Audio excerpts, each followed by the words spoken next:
Student, good morning. आइए आज हम क्लास 7 का विज्ञान पार्ट 8 जिसका नाम है जलवायु एवं अनुकूलन, पिछले डे से हम लोग पढ़ रहे हैं, तो आपका ऑनलाइन क्लास में स्वागत है।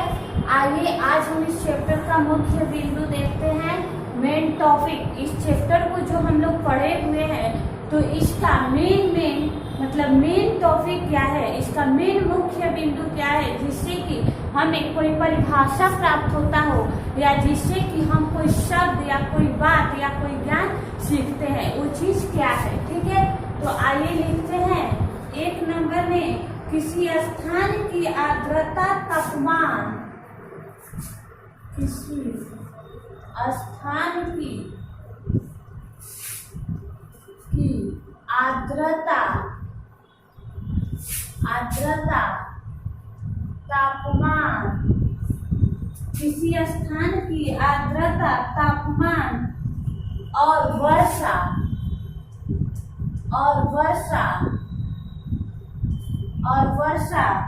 ये सब मौसम के घटक होते हैं।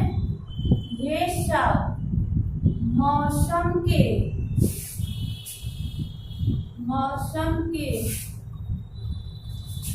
घटक होते हैं। ठीक है, उसके बाद देखिए तीसरा है, किसी स्थान की आर्द्रता मतलब ठंडी, ठीक है, तापमान मतलब गर्मी और वर्षा मतलब बरसात, ये सब क्या है, मौसम के घटक है। यानी किसी स्थान पे कभी गर्मी का होना, कभी ठंडी का होना और कभी बरसात का होना, यही सब क्या है, मौसम है। यानी यही सब मौसम के क्या है, घटक है। उसके बाद देखिए, वातावरण में वाष्प एवं नमी की मात्रा को, वातावरण यानी वायुमंडल में, हमारे पृथ्वी पे वातावरण में वाष्प एवं नमी की मात्रा को,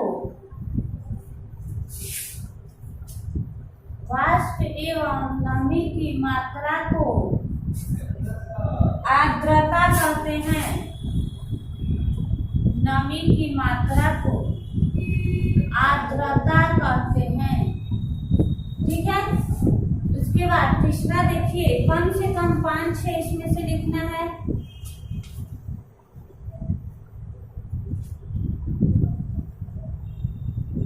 उसके बाद एक और टॉपिक आप लोग लिखिए, ऋतुएं 4 प्रकार की होती हैं। ऋतुएं यानी मौसम, ऋतुएं 4 प्रकार की होती हैं।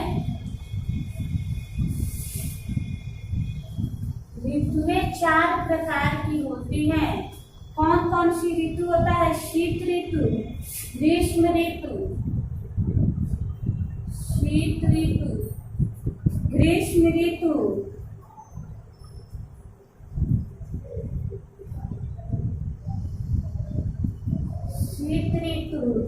ऋतु, वर्षा ऋतु,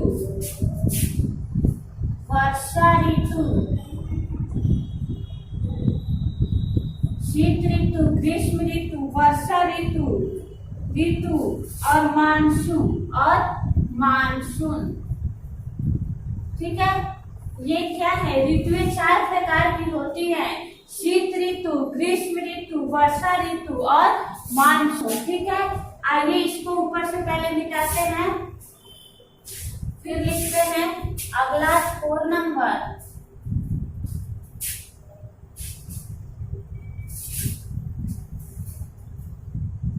उसके बाद देखिए 4 नंबर है,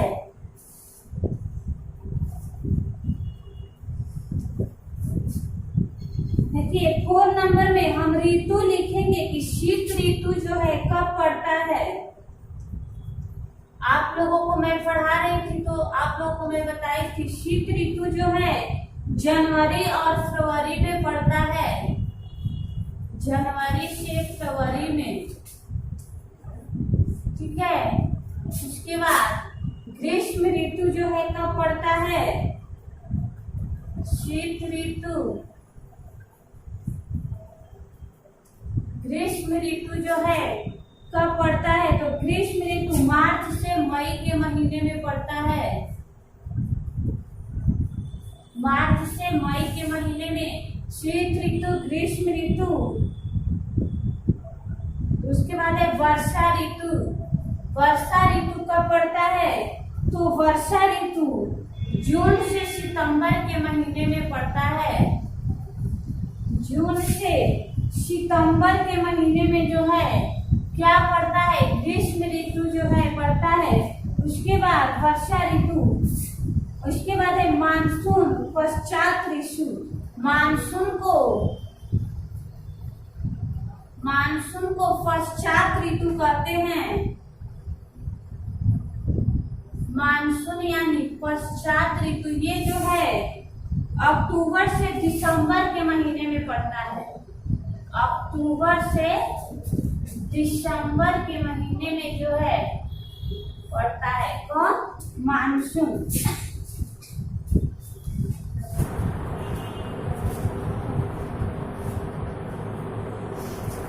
ठीक है, तो देखिए मानसून जो है यानी इसको पश्चात ऋतु कहा जाता है। यह जो है अक्टूबर से सितंबर के महीने में होता है। शीत ऋतु जनवरी फरवरी में, ग्रीष्म ऋतु मार्च मई में, वर्षा ऋतु जून सितंबर में और मानसून यानी पश्चात ऋतु जो है अक्टूबर से लेकर दिसंबर के महीने में होता है। ठीक है, तो आइए इसको भी जाते हैं और फिर इसका लिखते हैं 5 नंबर। मुख्य बिंदु का 5 नंबर फिर से आइए देखते हैं। उसके बाद जो है जलवायु जो है, जलवायु पर 2 प्रकार की मानसून हवाओं का प्रभाव पड़ता है। जलवायु पर 2 प्रकार के मानसून हवाओं का 2 प्रकार के मानसून हवाओं का प्रभाव पड़ता है।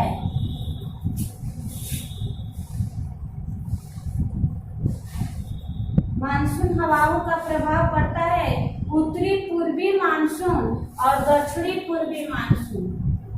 उत्तरी पूर्वी मानसून, उत्तरी पूर्वी मानसून और दक्षिणी पूर्वी मानसून ठीक है, 2 प्रकार की हवाओं का प्रभाव पड़ता है।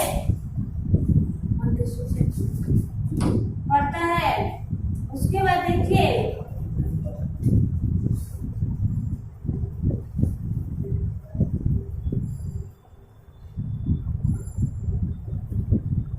उसके बाद जो है आपको लिखना है ऊंट के बारे में मैं आप लोगों को पढ़ाई थी। ठीक है, उसके बाद जो है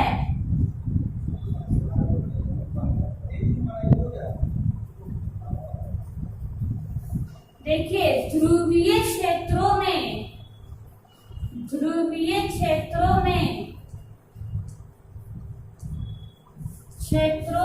जलवायु, ध्रुवीय क्षेत्रों में जलवायु बहुत ही सर्द होता है।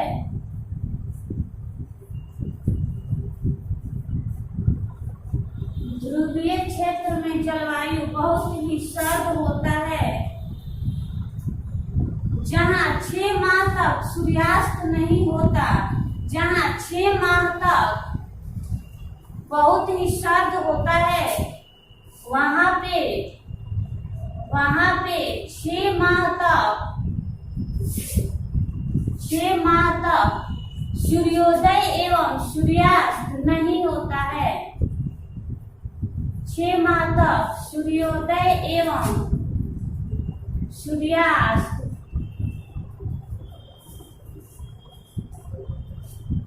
नहीं होता है। यानी ध्रुवीय क्षेत्र में जो है इतनी अधिक ठंडी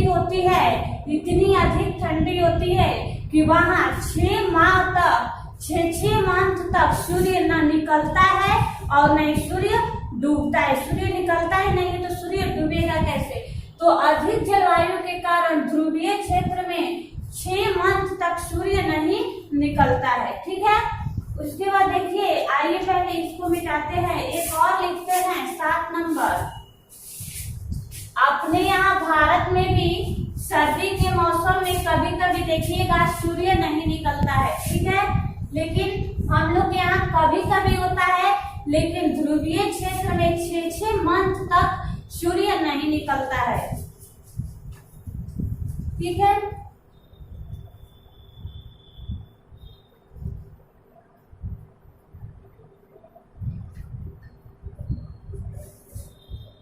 उसके बाद देखिए, किसी स्थान की आर्द्रता, तापमान, वर्षा, पवन वेग, किसी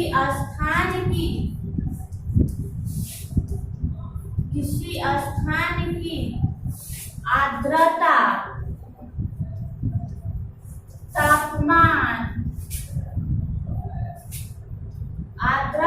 तापमान, वर्षा, पवन वेग आदि, वर्षा, पवन वेग आदि, वर्षा, पवन वेग आदि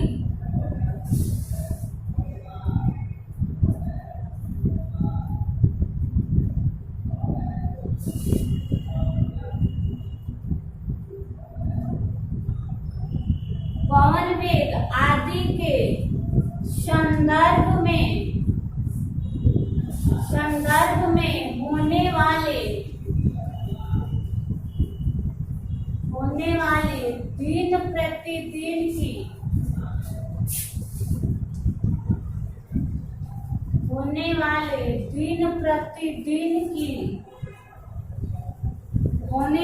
दिन प्रतिदिन की स्थिति को उस स्थान का मौसम कहते हैं।